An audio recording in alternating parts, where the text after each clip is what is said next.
আচলতে এইটো খুব আমাৰ সকলোৰে কাৰণে বৰ লজ্জাজনক এই কাৰণে যে MLA হওক মন্ত্ৰীয়ে হওক তেওঁলোকে আজিকালি দেখোন কিবা সামন্তবাদী প্ৰভুৰ দৰে কথা ক'বলৈ আৰম্ভ কৰিলে। তেওঁলোকৰ যাৰে মন্ত্ৰীৰে সমষ্টি হওক বা MLAৰে সমষ্টি হওক তেওঁলোকে নিজৰ জমিদাৰী বুলি ভাবে, তেওঁলোকৰ নিজৰ পৈতৃক সম্পত্তি বুলি ভাবে আৰু তেনেকুৱা সামন্তবাদী মনোবৃত্তিৰ সৈতে গণতান্ত্ৰিক পৰিৱেশত তেওঁলোক আচলতে কাম কৰাৰ অযোগ্য। মই আচৰিত হৈছোঁ যে যিজন বিধায়কৰ কথা কৈছে বিজেপি দলৰ বিধায়ক জিতু গোস্বামী ডাঙৰীয়া এনেকুৱা ধৰণৰ কথা ক'ব পাৰে।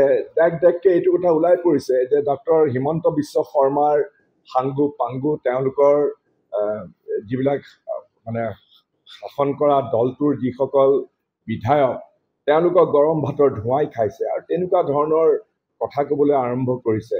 মোৰ ক্ষেত্ৰতো ব্যক্তিগত পৰ্যায়ত তেনেকুৱা হৈছে। মই জাগিৰোডত মিটিং কৰিবলৈ গ'লে মন্ত্ৰীৰ গুণ্ডা বাহিনী আহি পেলাই মোক পিছে পিছে যায়, মোক প্ৰতিবন্ধকতা কৰে, চিঞৰ বাখৰ কৰে, অপমান কৰে।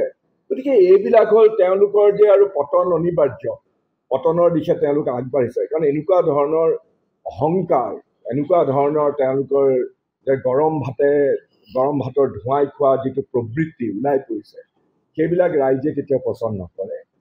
আৰু মই ভাবোঁ আমাৰ সাংসদ শ্ৰী ৰকিবুল হুছেইন ডাঙৰীয়াই সঠিক কামেই কৰিছে।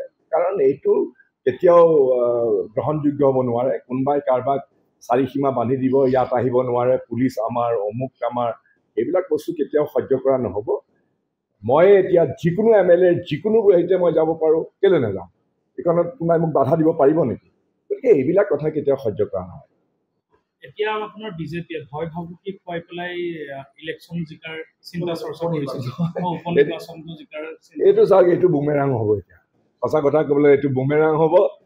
এতিয়া বিজেপি দলৰ প্ৰাৰ্থীজন বিধানসভাৰ উপনিৰ্বাচনত এনেকৈ বেয়াকৈ হাৰিব, তেওঁলোকে মুখ দেখুৱাবৰ কাৰণে তেওঁলোকৰ কোনো জেগা নাথাকে। এই কথা মই এতিয়াই ভৱিষ্যতবাণী কৰিছোঁ।